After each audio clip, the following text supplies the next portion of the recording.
Welcome to Kannan Sonia channel. நம்ம இந்த வீடியோவில் என்ன பார்க்க போகிறோம் அப்படின்னா, என்னோட ஆஃப்டர் டெலிவரிக்கு அப்புறம் என்னோட உடம்புல என்னென்ன மாற்றங்கள் நடந்துச்சு அப்படிங்கிற பற்றி தான் நான் இந்த வீடியோவில் சொல்ல போகிறேன். நீங்கள் என்னோட சேனலை இப்போ தான் ஃபஸ்ட் டைம் பார்க்குறீங்க அப்படின்னா என்னோட சேனலை சப்ஸ்கிரைப் பண்ணி சப்போர்ட் பண்ணுங்கள். வாங்க வீடியோக்குள்ளே போகலாம். ஃபஸ்ட்டு பெயின் என்ன அப்படின்னு பார்த்தீங்கன்னா, எல்லாத்துக்குமே நார்மலாக இருக்கக்கூடிய பேக் பெயின், அப்புறம் இன்னொன்று வந்து தலைவலி. இந்த ரெண்டுமே எல்லாத்துக்கும் நார்மலாக இருக்கும். அதாவது சி செக்ஷன் மட்டும் இல்லை, நார்மலான பீப்புள் எல்லாத்துக்குமே இந்த பெயின் இருக்கும். ஆனால் எனக்கு வந்து முன்னாடி தலைவலி, இந்த பேக் பெயின்லாம் எதுவுமே கிடையாது. இது வந்து நான் உண்மையாக தான் சொல்கிறேன், சும்மா வீடியோ அதுக்காண்டி நான் சொல்லலை.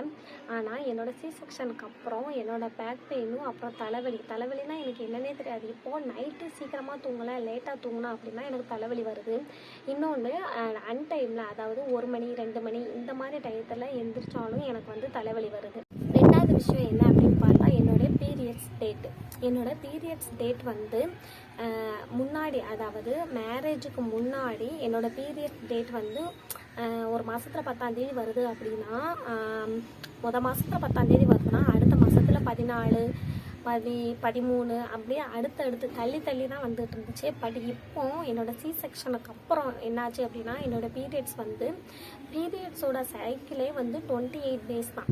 இப்போ வந்து எனக்கு கரெக்டாக வருது. அதாவது 20ஆம் தேதி ஒரு மாதத்தில் பீரியட்ஸ் வந்துச்சு அப்படின்னா மறு மாதத்தில் 16, 17, 18 இந்த டேட்டுக்குள்ளே வந்துடுது. அதாவது பீரியட்ஸ் வந்து எனக்கு நார்மல் ஆகிடுச்சு. மூணாவது விஷயம் என்ன அப்படின்னு பார்த்தா, எனக்கு முன்னாடிலாம் குளிர்னால் என்னன்னே தெரியாது. அதாவது எவ்வளோ குளிர் அடிச்ச ஏரியாவுக்கு போனாலுமே எனக்கு குளிர் தெரியாது. அதே மாதிரி குளிர் டயத்தில் ஃபேன் போட்டால் தான் எனக்கு தூக்கமே வரும். பட் இந்த சி செக்ஷனுக்கு அப்புறம் எனக்கு குளிர் டயத்தில் ஃபேன் போட்டால் ஒத்துக்க மாட்டேங்குது. அதே மாதிரி குளிரான கிளைமேட்டில் நம்ம வெளியில் நான் போனேன் அப்படின்னா அந்த இது எனக்கு ஒத்துக்க மாட்டேங்குது. 4வது விஷயம் என்ன அப்படின்னா, தலை சுத்து. அதாவது எனக்கு முன்னாடிலாம் தலை சுத்து வரவே வராது. இப்போ வந்து அடிக்கடி எனக்கு தலை சுற்றுற மாதிரி ஒரு ஃபீல் வருது. முன்னாடி வந்து நான் இந்த திருவனந்தபுரம் வளைவு தெரியும்ல, அந்த வளைவுலலாம் போனால் எனக்கு தலை சுத்து, வாமிட் எதுவுமே வராது.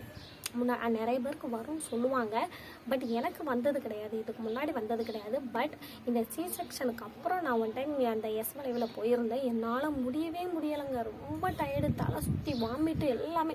நிறைய பேருக்கு வரும்னு நான் கேள்விப்பட்டிருக்கேன், பட் எனக்கு அப்படி வந்ததே கிடையாது. இந்த சி செக்ஷனுக்கு அப்புறம் எனக்கு இந்த மாதிரி தலை சுற்று, அந்த வாமிட் சென்சேஷன் இந்த மாதிரிலாம் நிறைய இருக்குது. அடுத்த விஷயம் என்ன அப்படின்னு பார்த்தா, கால்வலி. இது வந்து எல்லாத்துக்குமே நார்மலாக இருக்கும்.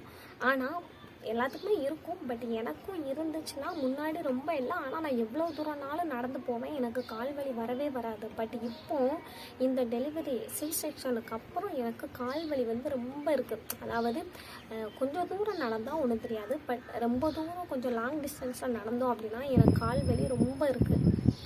லாஸ்ட்டாக சொல்கிறது ரொம்ப முக்கியமான விஷயம், ஹேர் ஃபால்.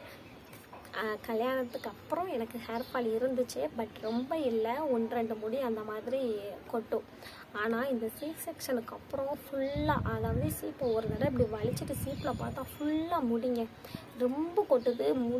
ஒரு எண்ணெய் தேய்ச்சிட்டு தலையை வலிச்சிட்டு நம்ம கீழே பார்த்தோம்னா அந்த டைல்ஸ் ஃபுல்லாக முடியாக இருக்குது.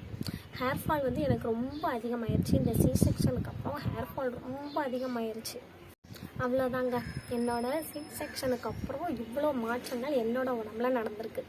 அதே மாதிரி உங்களோட உடம்புல என்னென்ன மாற்றங்கள் நடந்துச்சு அப்படின்னா, இதை தவிர்த்துட்டு வேறு ஏதாவது மாற்றங்கள் உங்களோட உடம்புல இருந்துச்சு, அதாவது சி செக்ஷனுக்கு அப்புறம் இருந்துச்சு அப்படின்னா மறக்காமல் கமெண்ட்ஸில் சொல்லுங்கள். அவ்வளோதாங்க, வீடியோ பிடிச்சிருந்தா லைக் பண்ணுங்கள், சப்ஸ்கிரைப் பண்ணுங்கள். ஓகே, பாய். நெக்ஸ்ட் வீடியோவில் பார்க்கலாம்.